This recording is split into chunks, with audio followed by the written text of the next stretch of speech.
High all government job aspirants welcome to my YouTube channel जे studies for government jobs. आज আমরা পড়ব হিস্ট্রির descriptive part. তো আগে কতটা পড়া হয়ে গেছে সেটা আমি তোমাদের একটু দেখিয়ে দিচ্ছি। দেখো, ভারতের ইতিহাসে এটা full syllabus history plus national movement মিলে। তো তার মধ্যে আমাদের পড়া কী কী হয়ে গেছে: সিন্ধু সভ্যতা, বৈদিক যুগ, ধর্মীয় প্রতিবাদী আন্দোলন, মৌর্য যুগ, গুপ্ত যুগ, প্রাচীন বাংলার ইতিহাস, দক্ষিণ ভারতের ইতিহাস, আঞ্চলিক ইতিহাস, সুলতানি যুগ এবং আজকে আমরা শেষ করব মোগল যুগ। এর আগে মোগলের 50% পড়া হয়েছে মোগল যুগের, আজকে আমরা 50% পড়ে নেব, ঠিক আছে? এবং তারপরেই শুধু ন্যাশনাল মুভমেন্টের পার্টগুলোই শুধু পড়ে থাকবে। তো দেখে নাও আজকে ক্লাসটা। আজকে আমরা পড়ব জাহাঙ্গীর থেকে, জাহাঙ্গীর সম্বন্ধে সমস্ত ডিটেলস। এখানে দেখো জাহাঙ্গীরের সময় হচ্ছে 1605 থেকে 1627। বিভিন্ন বই বিভিন্ন রকম আছে, কোথাও হয়তো 1606 থাকতে পারে, কোথাও 1604 থাকতে পারে। তো সেটা একটু অ্যাডজাস্ট করে নেবে, বিভিন্ন লেখকের বইয়ে বিভিন্ন রকম থাকে। তো দেখো, 1605 সালে জাহাঙ্গীর সিংহাসনে আরোহণ করেন। তিনি সেলিম নামে পরিচিত। দেখো, এই প্রশ্নটাই যে সেলিম কার নাম, তো সেটা তোমাদের রেলের জুনিয়র ইঞ্জিনিয়ার যে এক্সামটা হচ্ছিল সেখানে এই প্রশ্নটা এসেছিলো। তো এটাও কিন্তু লাইন বাই লাইন ওয়ান লাইনের মতো মুখস্থ করতে হবে, কিন্তু প্রত্যেকটা লাইন কিন্তু খুব ইম্পর্টেন্ট। তো 1605 সালে জাহাঙ্গীর সিংহাসনে আরোহণ করেন। তিনি সেলিম নামে পরিচিত।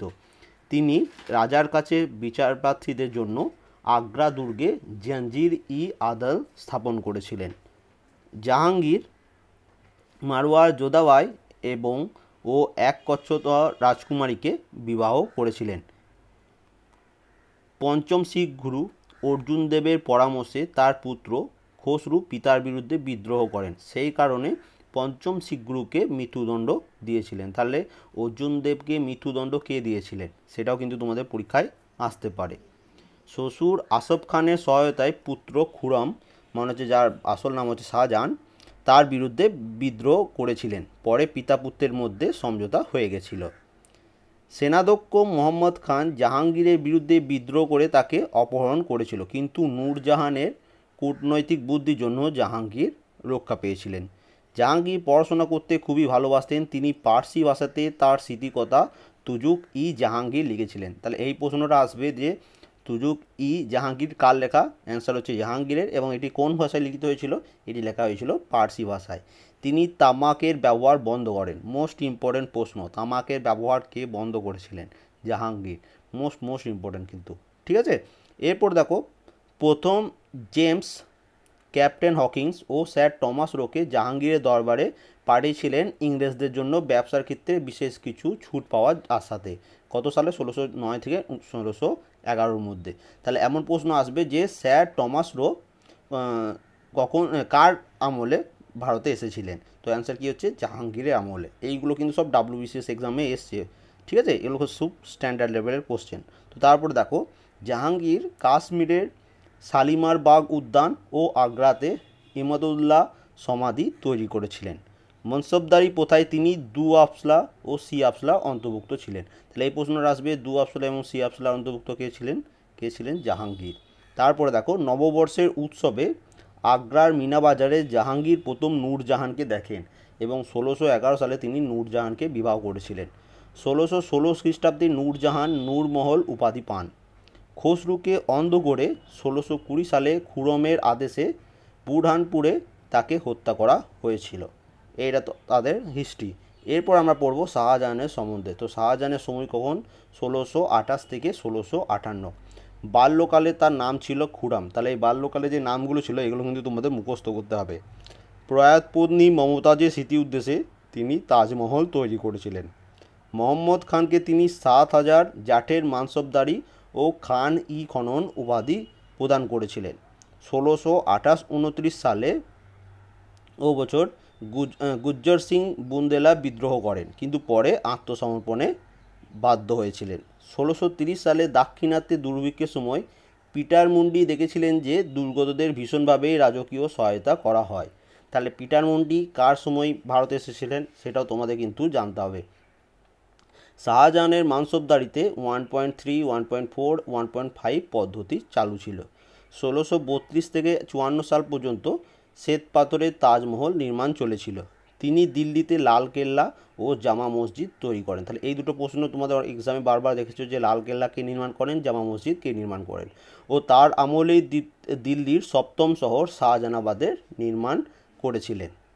নেক্সট আমরা পড়বো, দেখো দিল্লির সর্বনিম্ন লাল বেলে পাথরের তৈরি। ঠিক আছে, সব নির্মাণগুলো, যেসব নির্মাণগুলো তৈরি হয়েছিল সেই সময় সবই কিন্তু লাল বেলে পাথরে তৈরি। জগন্নাথ পণ্ডিত শাহজাহানের সভাকবি ছিলেন। শাহজাহানের নির্দেশে ময়ূর সিংহাসন তৈরি করেছিলেন বেবদাল খাঁ। ফ্রান্সের বোনিয়া দে ট্রাভেন্সিয়ার ও ইতালির মানুকি তার সময় এসেছিলেন। শাহজাহানের রাজত্বকালে মুঘল স্থাপত্য উৎকর্ষের চরম সীমায় পৌঁছে গেছিল। তাহলে মুঘলের স্থাপত্য উৎকর্ষ কার সময় চরম সীমায় পৌঁছেছিল? শাহজাহানের সময়। এবং লাস্ট যার সম্বন্ধে পড়বো সেটা হচ্ছে ঔরঙ্গজেব, 1658 সাল থেকে 1709 সাল পর্যন্ত। ঔরঙ্গজেব শাহজাহান মুমতাজের তৃতীয় সন্তান ছিলেন। সিংহাসনের জন্য ঔরঙ্গজেব তাদের ভাইদের মধ্যে সংঘর্ষে লিপ্ত হয়েছিলেন। 1659 সালে তিনি আলমগীর উপাধি নেন। এই প্রশ্নটাও তোমাদের এক্সামে বারবার এসছে যে আলমগীর উপাধি কার বা কে ধারণ করেছিলেন? ঔরঙ্গজেব। তাকে জিন্দা পীরও বলা হয়। দেখো এই প্রশ্নটাও তোমাদের এক্সামে এসছে যে জিন্দা পীর কাকে বলা হয়? ঔরঙ্গজেব। একবারে ওয়ান লাইনের মতো কিন্তু এগুলো মুখস্থ করতে হবে। তিনি নবরোজ বা নববর্ষ পালন উৎসব বন্ধ করে দিয়েছিলেন। তিনি ফতেয়া ই আলমগীর রচনা করেছিলেন এবং জিজিয়া কর পুনরায় চালু করেছিলেন। ঔরঙ্গজেব নবম শিখ গুরু তেগ বাহাদুরকে মৃত্যুদণ্ডের আদেশ দিয়েছিলেন। তাহলে নবম শিখ গুরু তেগ বাহাদুরকে মৃত্যুর আদেশ কে দিয়েছিলেন? ঔরঙ্গজেব। গুরু গোবিন্দ সিং ঔরঙ্গজেবকে পত্র লিখেছিলেন। ওই দুজনের মধ্যে চিঠিপত্রের আদান প্রদান জাফরনামাতে সংকলিত হয়েছিল। শিবাজী পুত্র শম্ভুজিকে 1689 সালে সংঘর্ষের কাছে আটক করে হত্যা করা হয়েছিল, শিবাজীর পুত্র শম্ভুজিকে। ঠিক আছে, তার সমাধি ঔরঙ্গাবাদে অবস্থিত। তাহলে ঔরঙ্গজেবের সমাধি কোথায়? ঔরঙ্গাবাদে অবস্থিত। তিনি দক্ষ বীণাবাদক ছিলেন। তাহলে এই প্রশ্নটা আসবে তোমাদের যে ঔরঙ্গজেব কোন বাদকযন্ত্র বাজাতে পারতেন? তো অ্যান্সার কী হচ্ছে? বীণা। তিনি 1686 সালে বিজাপুর এবং 1627 সালে গোলকুন্ডা দখল করেন। তিনি ভাঙের চাষ নিষিদ্ধ করেন।